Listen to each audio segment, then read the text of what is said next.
नमस्कार मेरे प्यारे विद्यार्थियों, कैसे हो? आपका हार्दिक स्वागत करता हूं और एसएलसी परिवार में आपका अभिनंदन है। और आज अपन डिस्कस करने वाले हैं सीटी 2024। सीटी 2024 में क्या आने वाला है, इसके सिलेबस के ऊपर अपन सिलेबस के ऊपर डिस्कस करने वाले हैं। और बच्चे बहुत से लोग तैयारी तो करते हैं, लेकिन उसको ये पता नहीं कि एग्जाम में किस प्रकार के क्वेश्चन आते हैं, किस प्रकार के नहीं आते हैं। करते सब है, ठीक है ना। उसके ऊपर आज बड़ी बारीकी से सिलेबस का डिस्कस करने वाले हैं। और कुछ लोग बच्चे ऐसे होते हैं, तैयारी तो करने लग जाते हैं, लेकिन सभी का इसकी भी तैयारी कर लेते हैं, इसकी भी तैयारी करते हैं, इसकी भी तैयारी करते हैं, लेकिन एक रास्ता नहीं चुनते, रास्ता अनेक चुनने की कोशिश करते हैं, लेकिन ये पता नहीं है कि एग्जाम में किस प्रकार के क्वेश्चन आते हैं। और राजस्थान की अगर मैं बात करता हूँ, सीटी की मैं बात करता हूँ, वही बंदा आगे जैसे राजस्थान पुलिस हो गया, पटवार हो गया, ग्राम सेवक हो गया, जो भी एग्जाम आगे आएगी, तो पहले बेटा आपको सीटी पास करना जरूरी होता है। ये बहुत बहुत इंपॉर्टेंट बात है। अब लोग आते हैं कि राजस्थान पुलिस की तैयारी करना है। अरे बेटा, राजस्थान पुलिस की तैयारी तो जब करेगा ना जब आपकी सीटी कंप्लीट हो। पहले वाला नियम नहीं है। सर मेरे को ग्राम सेवक की तैयारी करना है, मेरे को पटवार की तैयारी करना है, लेकिन पटवार की तैयारी तो तब करेगा ना जब आपका सीटी का पेपर क्लियर होगा। और सीटी का पेपर तभी क्लियर होगा जब आपको पेपर का नॉलेज होना चाहिए, पेपर में आता क्या है। जब तक आपको अच्छे टीचर और अच्छी बुक का ज्ञान नहीं है तो आप उसको पास नहीं कर सकते। ये जरूर ध्यान रखें। एग्जाम में क्या क्या आता है, क्या नहीं आता है, किस प्रकार के क्वेश्चन छोड़ने हैं, किस प्रकार के क्वेश्चन करने हैं, वो आपको नॉलेज होना चाहिए। और आपको पता है कि सरकार ने कुछ 40% यानी कि जो भी कंप्लीट है उसके अंदर 40% मार्क्स लाना अनिवार्य है। लेकिन क्वेश्चन बहुत टफ आते हैं। मैं पहले बोल रहा हूं, इसको नॉर्मल मत लीजिए। जो बच्चा इसको नॉर्मल लेके चलेगा तो ये मान के चलना है कि वो अपना साल बर्बाद कर जाएगा। साल बेटा आपको बर्बाद नहीं करना है, क्योंकि अगर आपका सीटी का पेपर ही पास नहीं हुआ और सीटी का पेपर ही पास नहीं हुआ तो आगे क्या करेंगे? एक साल के लिए कुछ भी नहीं कर पाएंगे। बेटा ये टाइम है, ये सीटी का पेपर एक साल में एक बार लगता है, कई अब की बार तो 1.5 साल 2 साल से लग रहा है। तो मैं बार बार बोल रहा हूं, आपको एक साल से पेपर लगता है। कई बार सरकार चेंज होती है, कभी ऊपर उड़ती है, कभी गिरती है, तो कभी हमेशा चेंज होता रहता है। तो आज अपन बात करने वाले हैं सीटी। सीटी का मतलब होता है common ability test. Common ability test, और टेस्ट यानी कि सभी का कॉमन होगा, ठीक है। एक अपन डिस्कस करने वाले स्नातक लेवल का, एक +2 लेवल का होता है, एक इससे छोटा होता है, लेकिन इसी के अंदर दोनों की तैयारी कंप्लीट हो जाएगी। इसी के अंदर अगर आप करना चाहो तो ये स्नातक लेवल का है, तो उसमें भी कुछ 1-2 टॉपिक का एक्स्ट्रा है, वो अपन बात करेंगे। तो रीजनिंग में आज अपन बात करते हैं कि इसमें कौन क्या क्या आता है, क्या क्या पढ़ने वाले हैं, कैसे पढ़ेंगे, किस प्रकार के क्वेश्चन आते हैं, वो आज अपन डिस्कस करने वाले हैं इस टॉपिक पे। लेकिन एक चीज ध्यान रखना कि आप किसी भी चैनल से पढ़ रहे हो तो मैं न तो नो फॉर्मूला, एक लाइन मेरी हेडिंग आएगी हर के अंदर, न formula no short tricks, only for logical. बेटा मैं ओनली फॉर माइंड में क्वेश्चन करवाता हूं, सिर्फ ओनली फॉर लॉजिकल की बात करेंगे अपन। आप में किसी भी टॉपिक के अंदर मैं फॉर्मूला नहीं लगाऊंगा, चाहे कैसा भी क्वेश्चन हो। आपको ओनली फॉर लॉजिकल, आप उसको डायग्राम को, क्वेश्चन को देखकर ही आप उसको टिक लगा दें, ऐसा क्वेश्चन मैं करने वाला हूं। चाहे कैसा भी क्वेश्चन उठा लीजिए, ठीक है ना। तो कैसा भी क्वेश्चन में ना किसी में शॉर्ट ट्रिक्स नहीं लगाऊंगा, मैं ओनली फॉर लॉजिकल, लगभग अंदाजन कैसे टिक मारे, किस ऑप्शन को पहले रखें। मैथमेटिक्स ऑपरेशन में आता है कि 4 ऑप्शन आते हैं, किस ऑप्शन को टिक लगाएं, लेकिन आप लाइन से सोल्व करने लग जाते हो। कभी भी बेटा लाइन से सोल्व मत करना। किस ऑप्शन को पहले उठाना है वो डिस्कस अपन करेंगे। ये देखा, ये डिवाइड का है, इसमें पूरा पूरा डिवाइड होता है कि नहीं होता, हर क्वेश्चन पे बात करने वाले हैं।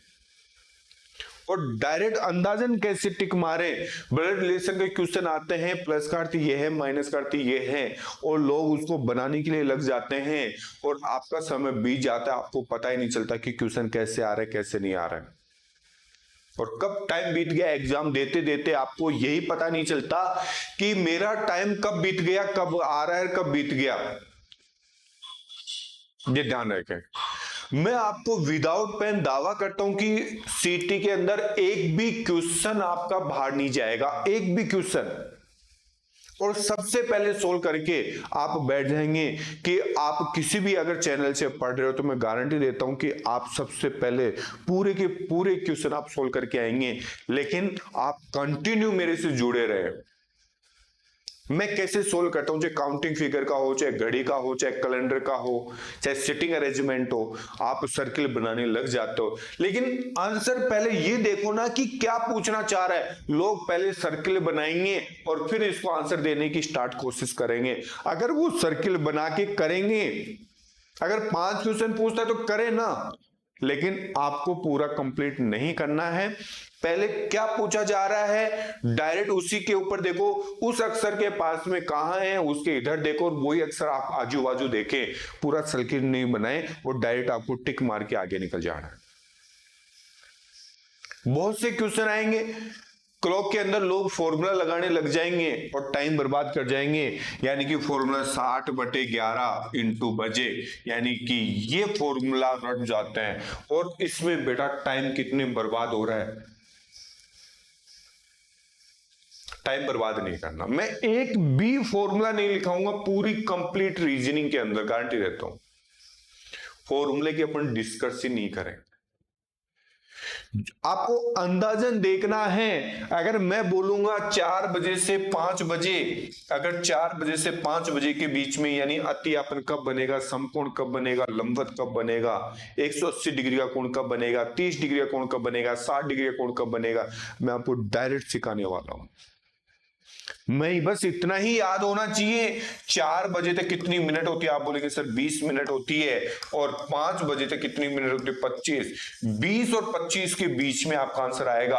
और दूसरी बात मैं ये सिखाने वाला हूं, उसके अंदर 11 का भाग जाएगा, नीचे 11 आएगा, ऑप्शन के अंदर नीचे 11 आएगा। और मैं बात करता हूं इसके बीच में अतियापन की बात करता हूं तो 21 सही 9/11, और मैं बस इतना ही सिखाने वाला हूं। ऊपर वाला जो 9 है और यहाँ पे 1 है, दोनों का योग कितना आ जाएगा, 10। हर क्वेश्चन के अंदर बस घड़ी के अंदर ये तरीका सिखाऊंगा। अब लोग कोण ज्ञात करना, एंगल, एंगल में फॉर्मूला लगाते हैं, सभी लगाते हैं। मैं तो ये चाहता हूं कि एंगल भी नहीं लगाऊंगा बेटा, घड़ी दिमाग में होनी चाहिए। 12, 6, 3, 9, 1, 2, 4, 5, 7, 8, 10, 11। बस यहां पे ये घड़ी जिस बच्चे के याद है, पूरा आपके हाथ के अंदर मात्र 1 सेकंड 2 सेकंड के अंदर पूरे टॉपिक को, यानी कि 1-1 सेकंड के अंदर एक क्वेश्चन सोल्व करने वाला है। 30 क्वेश्चन है तो आप उसको पढ़ना भी है और उसको सोल्व करना भी है। 30 क्वेश्चन के लिए 30 मिनट नहीं लगाएंगे, 10 मिनट के अंदर सोल्व करके दूर कर देंगे। अगर 7 क्वेश्चन है तो 20 मिनट में, 20 मिनट में कैसे उड़ाना है घड़ी को, कैलेंडर को, सभी क्वेश्चन की मैं बेटा बात करता हूं कि एक क्वेश्चन में दावा करता हूं। हाँ, कैसा भी क्वेश्चन हो, अपन कोई 1-2 क्वेश्चन में थोड़ा टाइम लगता है, जैसे पजल्स हो गया, इनपुट आउटपुट, लोग इनपुट आउटपुट का नाम ही पहली बार सुन रहे होंगे। ऐसे सर इनपुट आउटपुट होता है, क्या चीज है, हर चीज में देखो। पहला है marking series analogy. Marking series analogy होता क्या चीज है, यानी कि सीरीज के अंदर सब जानते हैं और सीरीज के अंदर आपका कैसे क्वेश्चन आते हैं। सीरीज के अंदर क्वेश्चन आते हैं, जैसे मैंने लिख दिया 2, 4, 6, 8, आगे क्या आएगा। अरे नॉर्मल क्वेश्चन तो कर लेते हैं, लेकिन जो इसमें जो वर्गमूल वाले क्वेश्चन आएंगे, घनमूल वाले क्वेश्चन आएंगे, घन का वर्ग ये क्वेश्चन आप कैसे, मैं एक ही तरीका आपको सिखाऊंगा, दोनों ट्रिक्स आपके काम आ जाएगी। यानी मैं विदाउट फॉर्मूला करूंगा और आपको रटने की जरूरत ही नहीं होगी। जैसे मैं एक क्वेश्चन आपके लिए देता हूं सीरीज का, बेटा मैं एक क्वेश्चन में बनाता हूं, यहां पे देखना कैसा क्वेश्चन हो। आप लगाना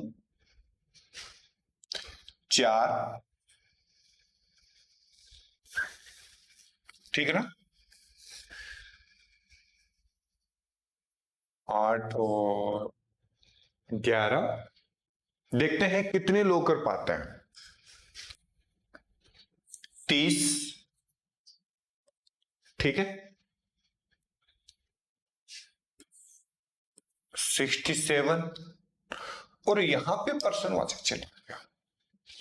इसको कैसे सोल्व करेंगे आप खुद देखो ना, ये नॉर्मल क्वेश्चन, लेकिन लोग इसको देखते घबरा जाते हैं। लेकिन बेटा ये होता है, ये होगा कैसे सीरीज वाले क्वेश्चन, मैं आपको ट्रिक सिखाने वाला हूं। देखो इसमें पहले बेसिक सिखा देता हूं, फिर आपको ट्रिक से। 1 का क्यूब 1 प्लस 3 जोड़ा है, कितने हो गए 4। ये 11 कैसे निकाला है, 2 का क्यूब किया है 8 प्लस 3 जोड़ दिए 11 हो गए, ठीक है, ये 11 हो गए। फिर यहाँ पे 3 का क्यूब कर दिया, पहले 1 का फिर 2 का फिर 3 का क्यूब किया, 27 प्लस 3 जोड़ा तो आप बोलेंगे सर 30 हो जाएगा। 4 का क्यूब कितना होता है 64 प्लस 3 जोड़ेंगे 67, ये फिर अब आगे करेंगे तो 5 का क्यूब प्लस 5 जोड़ेंगे तो 5 का क्यूब 125 प्लस 3 जोड़ देंगे तो 128 आपका आंसर जब जाके। लेकिन सभी के क्या क्यूब याद है क्या, सभी बच्चों के क्यूब याद नहीं है, किसी के भी याद नहीं है लेकिन बहुत कम याद है। मैं आपको एक ही तरीका सिखाने वाला हूं इसके अंदर, ये नहीं करवाऊंगा, मैं आपको एक ही तरीका सिखाऊंगा इसके अंदर, पूरे तरीके नहीं सिखाने वाला। मैं कैसे करूंगा कि बेटा इसका डिफरेंस लेना है, इन सभी का डिफरेंस, फिर आप बोलेंगे सर डिफरेंस वाला तो वही हो गया, लेकिन आगे देखो तो से एक बार, इन दोनों का डिफरेंस लो, 7 का आएगा, इन दोनों का डिफरेंस आप बोलेंगे सर 19 का आएगा, इन दोनों का डिफरेंस आप बोलेंगे सर 37 आएगा। लेकिन सर हमारे तो पता ही नहीं चलेगा, अब भी कुछ भी पता नहीं चलेगा। और डिफरेंस लीजिए, इन दोनों का डिफरेंस ले लीजिए, आप बोलेंगे 12, इन दोनों का डिफरेंस ले लेंगे सर 18, फिर इन दोनों का डिफरेंस ले लीजिए 6। मैट्रिक्स ये सिखाऊंगा आपको, क्योंकि ये सभी के अंदर चाहे वर्ग का हो चाहे घन का हो, इसको जोड़ेंगे ना तो 128 ही आ जाएगा। कितना आ जाएगा 128 इसका आंसर हो जाएगा। इसको जोड़ के देखो, जोड़ना भी कैसे, लॉजिकल, मैं बार बार बोल रहा हूं, मैं ओनली फॉर लॉजिकल पे काम करने वाला हूं। मैं इकाई से भी करूंगा, डिजिट सम से भी लगाऊंगा, हर जगह जाकर डिजिट सम इकाई, ठीक है ना। इसको बोलेंगे 60, 67 ही बोलेंगे, इसको बाद में जोड़ेंगे, 60 करो 30 ये 10 ये 100 तो यही हो गया, यानी 60 30 90 10 कितने हो गए 100। 100 आपके माइंड में रखो, 7 और 7 14 या फिर ऐसे करें 6 और 8 कितने हो जाएंगे, आप बोलेंगे सर 14 और 14 ये 14 और 14 कितने हो जाएंगे 28। तो 100 पहले थे 128, जब जाके आपका बस ये आपको तरीका लगाना है, चाहे वर्ग का हो चाहे घन का हो, चाहे मैं आपको ये तरीका सिखाने वाला हूं, चाहे प्लस हो चाहे माइनस हो, मैं एक तरीके से पूरे सीरीज को खत्म करने वाला हूं। उम्मीद करूं कि सभी बच्चों की ये बात समझ में आई होगी, ठीक है ना, पूरे सभी बच्चों के। फिर देखें आगे एनालॉजी। ये एनालॉजी क्या होता है, एनालॉजी के अंदर होता है कि बेटा 4 ऑप्शन होंगे, चारों में से चाहे या तो अक्षर में हो सकता है, अल्फाबेट में हो सकता है, संख्या में हो सकता है, इसमें 4 में से भिन्न छांटना, अलग छांटने वाली बात कर रहा हूं, अलग छांटना, सभी में से भिन्न छांटने की बात करो। कैसे क्यों सुनाएंगे, देखें एक बार। मैं आपसे बात करता हूं, देखते हैं कितने लोग बता पाते हैं ए, बी, सी और डी। जो पहले जो रीजनिंग पढ़ रखे हैं वो बताना कि इसमें आंसर क्या आएगा। मैं पहला तो यहां पे देता हूं, इसमें देखते हैं कितने लोग बता पाते हैं। ठीक है, ये क्या आ गया भाई आज नया, क्या आया है ये, देखते हैं। यहां पे तो बेटा मैंने कर दिया, ओए होए, और एक चीज निकल के आया भाई।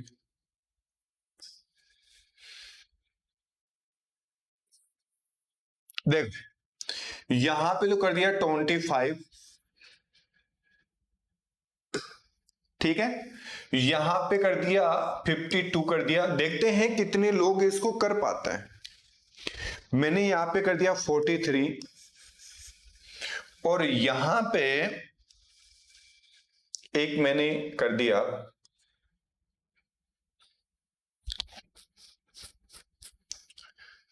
और कर देता हूं 67 की जगह मैं और कुछ कर देता हूं,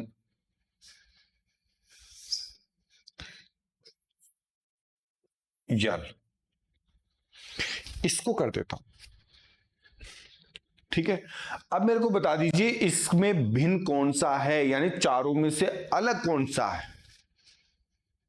ठीक है, चारों में से अलग एनालॉजी छांटना, इसमें अलग कौन सा है। तो इसमें आपको कुछ लोग कैसे दिमाग लगाएंगे, कुछ कैसे लगाएंगे, कुछ कैसे लगाएंगे, तो ये पता नहीं। ये क्लासिफिकेशन क्या होता है, ये चीज अपन करेंगे।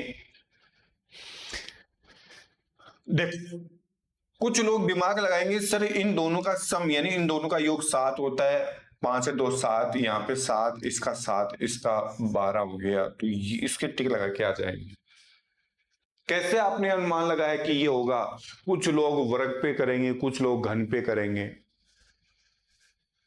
ठीक है ना, अपना अपना दिमाग लगाएंगे इसमें। लेकिन रीजनिंग एक ऐसा चीज है उसके ऊपर दावा नहीं लगा सकते।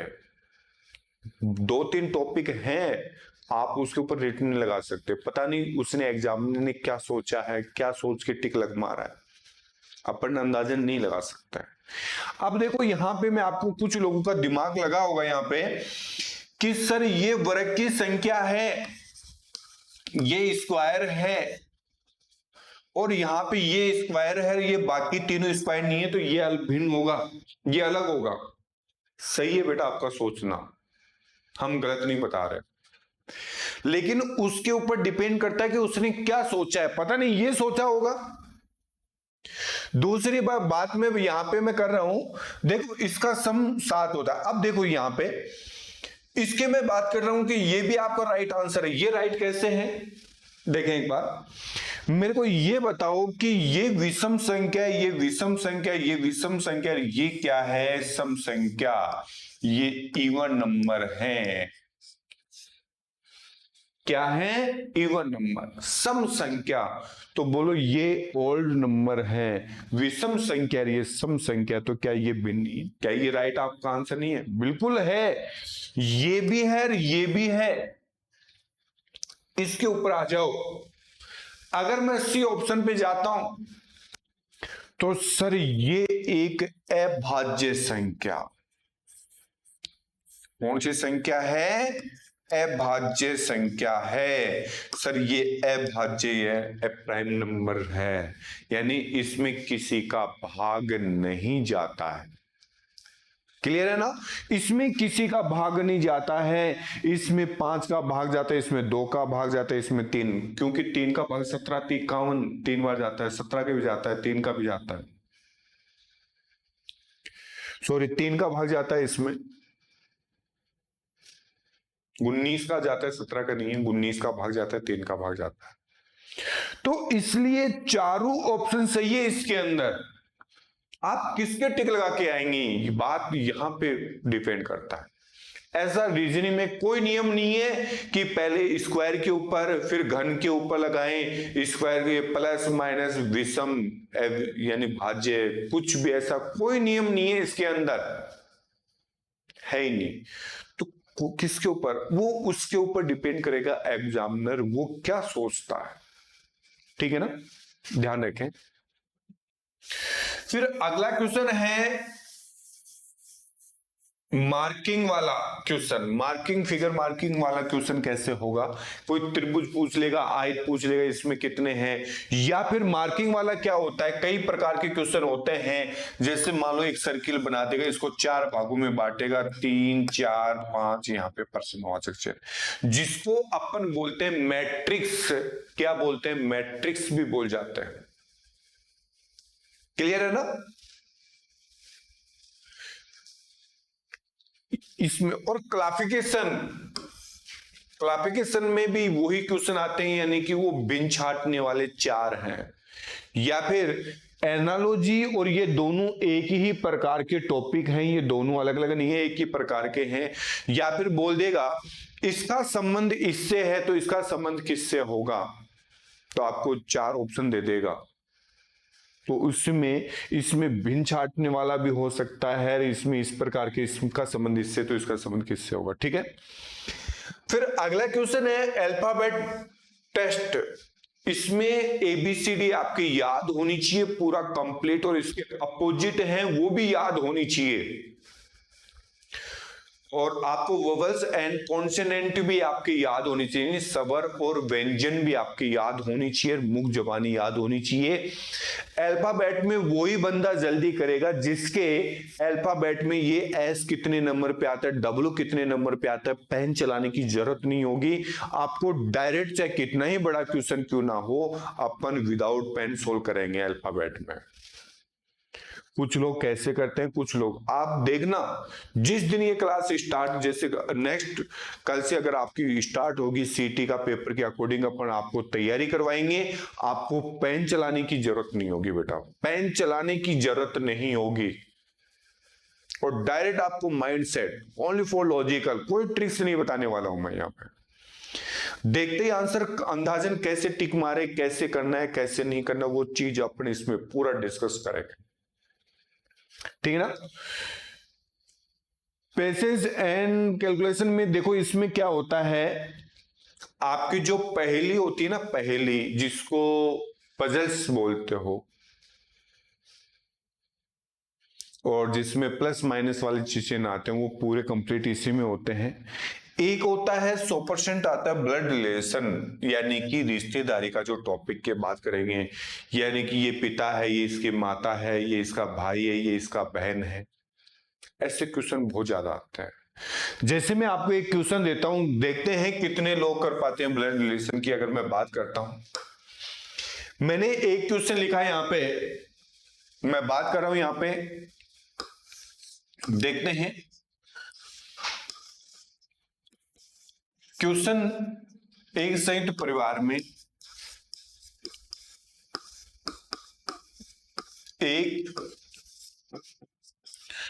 दूसरे का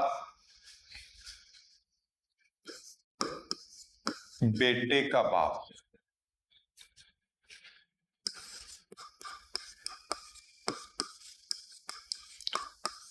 तो बताओ दोनों के बीच में इस प्रकार के क्वेश्चन आएंगे, इस प्रकार के क्वेश्चन आएंगे, और डेफिनेट एक क्वेश्चन आपको एग्जाम में मिलने वाला है। देखते हैं कितने लोग इसको कर पाते हैं। और ऐसे नहीं, बहुत से क्वेश्चन आपको एग्जाम में मिलने वाले हैं, और आप विदाउट पेन कैसे सोल्व करेंगे वो तरीका भी सिखाऊंगा आपको।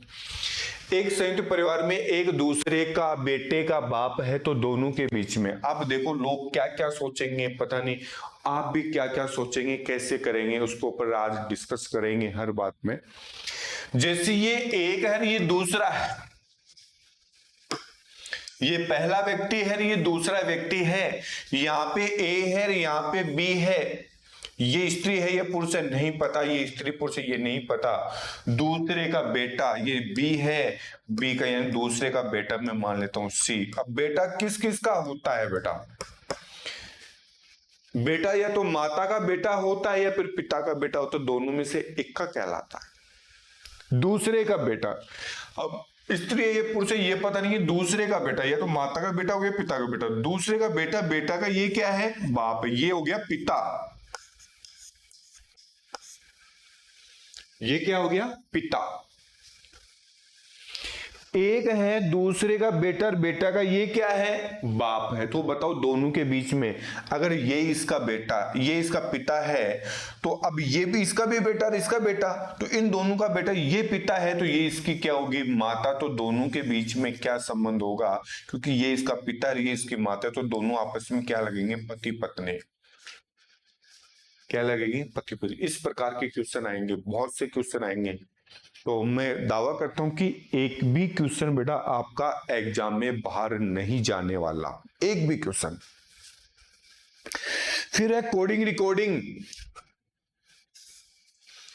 कोडिंग रिकॉर्डिंग में किस प्रकार के क्वेश्चन आएंगे, इस कोड को ये लिखा जाता है, इसको क्या लिखा जाएगा। लेकिन बच्चे आपको ये ध्यान रखना कि कोडिंग रिकॉर्डिंग में भी अल्फाबेट जैसे आपके याद होना चाहिए। एस कितने नंबर पे आता है, डब्ल्यू कितने पे, जेड कितने पे, वाई कितने पे, ये पूरा जिस बच्चे के मजबूत है, मैं दावा करता हूं कि आपको पेन चलाने की जरूरत नहीं होगी, होगी भी नहीं इसमें। और अपन नए जोश के साथ करेंगे सीटी, और मैं गारंटी देता हूं कि आपको क्वेश्चन बाहर नहीं जाएगा। और जो भी इस चैनल के माध्यम से जुड़ रहे हैं, तो सभी बच्चे इसको शेयर करेंगे ज्यादा से ज्यादा। और इस चैनल के ऊपर जवाहर सर फिर से आपकी सीटी का पूरा कंप्लीट पेपर लेके आएंगे, और किस प्रकार के क्वेश्चन है, लॉजिकल कैसे पढ़ना है, ठीक है। जयपुर के अंदर अच्छा नाम चलता अपना, ऐसी बात नहीं है, काफी लोग यहाँ पे फैन हो चुके हैं। तो इस चैनल के माध्यम से मैं आपको बताना चाह रहा हूँ, जवाहर सर से एक बार जुड़े। इस वीडियो को बेटा ज्यादा से ज्यादा जितना शेयर हो सकता है उतना कीजिए, और आप एक दो क्लासों में आपको पता ही लग जाएगा। जितने जो बच्चे पहली बार पढ़ेंगे तो उसको पता लग जाएगा कि जवाहर सर क्या चीज है, कैसे पढ़ाते, इसका पढ़ाने का तरीका, हर चीज आपको सहेली में, आपको हर चीज का नॉलेज हो जाएगा, ठीक है ना। फिर डायरेक्शन टेस्ट। डायरेक्शन का मतलब होता है दिशा। डायरेक्शन वाले क्वेश्चन कैसे होते हैं, पहले तो ये बता दीजिए इसमें डायरेक्शन यानी दिशा कितनी होती है। कुछ लोग बोलेंगे सर 4 होते हैं, 4 नहीं होते बेटा, 10 होता है। दिशा होती है 10, उत्तर दक्षिण पूर्व पश्चिम यही याद होती है, नॉर्थ साउथ ईस्ट वेस्ट, ये 4 दिशा आपकी याद होती है। हाँ सर हमारा पूरा समझ में आ जाएगी ये बात, लेकिन आपको दिक्कत कहां आएगी। एक क्वेश्चन आया था डायरेक्शन में भी, सिंपल सा क्वेश्चन आया था आपका, सिंपल सा क्वेश्चन ये आया था, ये नॉर्थ है, ये ईस्ट है, ये वेस्ट है और ये साउथ है। इसमें नॉर्थ और ईस्ट की बीच की दिशा को हिंदी में क्या बोलते हैं, यानी उत्तर और जो पूर्व है इसकी बीच की दिशा का क्या नाम है। लोग बोलते हैं सर उत्तर पूर्व, लेकिन क्वेश्चन आया था हिंदी में, बता देता हूं। उत्तर और जो पूर्व है इसकी दिशा क्या नाम, ऑप्शन था ईशान, अग्नि, नेत्रीय, वायु, तो इसका नाम था ईशान कोण। क्या था बेटा, ईशान कोण। इसको बोलते हैं ईशान, इसको बोलते हैं अग्नि कोण, हिंदी की मैं बात कर रहा हूं। इसको बोलते हैं नेत्रीय कोण, और इसको बोलेंगे वायु कोण। कौन सा कोण है, वायु। 8 दिशा तो ये हो गई, और एक ऊपर की ओर एक नीचे की ओर दिशा की मैं बात करता हूं, 10 दिशा होती है आपकी। कितनी दिशा होती है बेटा, 10। ये ध्यान रखें, इसके ऊपर बात करेंगे अपन, क्लियर है ना। और काफी लोग ये होते हैं, देखो इसकी अगर मैं बात करता हूं ना, तो काफी लोगों को यही पता नहीं है कि दिशा के बारे में एक ट्रिपलेट बनता है, ट्रिपलेट याद नहीं होता है। बच्चों के बेटा ट्रिपलेट याद नहीं होते हैं।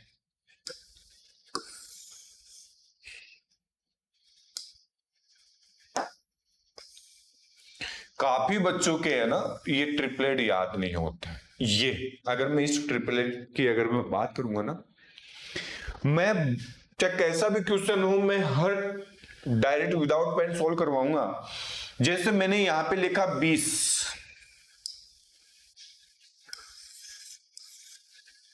ठीक है,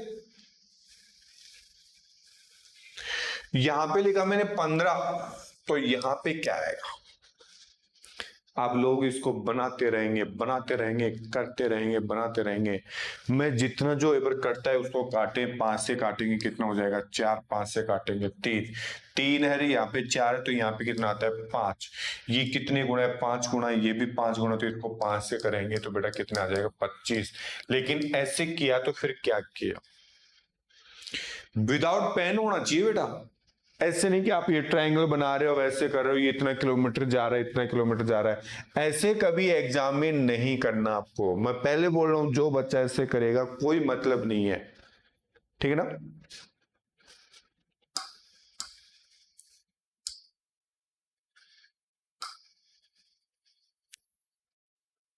देखो आगे, अगला है सिटिंग अरेंजमेंट। सिटिंग अरेंजमेंट की बात करता हूं कि आपके ऊपर एक क्वेश्चन आएगा, या तो आएगा इस सीधी लाइन के ऊपर, ऐसे सीधी लाइन के ऊपर 4, 5, 10, 15 कितने भी बैठ सकते हैं। ये राइट हैंड यानी कि दायां, और इसको लेफ्ट हैंड बोलेंगे। ये इस लाइन के ऊपर कितने भी बैठ सकते हैं, 9, 10, 11। लेकिन इसमें इंपॉर्टेंट बात है जो की का नियम। जो बच्चा लेकिन किंतु परंतु और तथा वही वह मगर वो समझ गया, पूरे क्वेश्चन को सोल्व कर सकता है, कोई दिक्कत नहीं आएगी। या फिर किसी का मुंह दक्षिण में 2 लाइन में, या तो 3 का मुंह नीचे की साइड में कर देगा और 3 का मुंह ऊपर की साइड में, या फिर क्वेश्चन बनाएगा सर्किल पे, कितने कुछ लोगों का मुंह या तो सभी का मुंह केंद्र की साइड में हो जाएगा, और या फिर किसी का मुंह बाहर की साइड में हो जाएगा, और या फिर ऐसे करेगा कुछ का मुंह केंद्र की साइड में होगा और कुछ का मुंह बाहर की साइड में हो जाएगा, या फिर आयत पे बना देगा, या फिर त्रिभुज के ऊपर बना देगा, षटकोणीय बना देगा, ऐसे 6 कोणों के ऊपर ऐसे क्वेश्चन। तो ये आपको इस प्रकार के क्वेश्चन आने वाले हैं सिटिंग अरेंजमेंट में। तो ये डायरेक्ट कैसे करेंगे ये चीज, लेकिन लोग सर्किल बनाएंगे। सर्किल नहीं बनाना है बेटा आपको एग्जाम में। अगर आप सर्किल बना के करेंगे तो आप इसको थोड़ा सा ये देखना है कि एग्जाम में एक्चुअली में पूछा क्या गया है नीचे। क्लियर है ना, नीचे क्या पूछा गया उसकी बात करेंगे। फिर आता है इनपुट आउटपुट। काफी लोगों को ये पता ही नहीं है कि इनपुट आउटपुट होता क्या चीज है। इनपुट और आउटपुट ये होता है बेटा, एक पासवर्ड निकालना होता है। एक आपको हिंदी और इंग्लिश में दोनों में देगा, या फिर हिंदी और इंग्लिश में कुछ भी देगा, तो एक पासवर्ड आपको निकाल के अलग से करना है, और आपको वो 5 क्वेश्चन पूछेगा। अगर ये क्वेश्चन या तो आएगा नहीं आएगा तो बेटा 5 नंबर का आएगा, इसमें से 5 क्वेश्चन आपसे पूछेगा। या फिर कोई मेले का आयोजन के बारे में दे देगा, ये मेले का आयोजन देखने के लिए उसका पासवर्ड हमेशा चेंज होता रहेगा। इस बैच बना देगा, ये 7 से 8 बजे की बैच है, 9 से 10, ये पासवर्ड चेंज करके इधर देगा, ये पिछले वाले को चेंज। तो वो पासवर्ड आपको निकालने होंगे, ठीक है। आप सभी क्वेश्चन करके आएंगे, जो पहली बार पढ़ेंगे चाहे दूसरी बार पढ़ें, लेकिन ज्यादातर ये टॉपिक ये लोग सब पहली बार पढ़ेंगे, ठीक है। फिर है number ranking and time square. Number ranking में मतलब एक प्रश्नवाचक चिन्ह वाला एक क्वेश्चन होता है, एक आता है नंबर रैंकिंग सर्किल वाले क्वेश्चन आते हैं। कई प्रकार के क्वेश्चन मैथमेटिक्स ऑपरेशन जिसको बोलते हैं वैसे भी आते हैं। Marking jumping,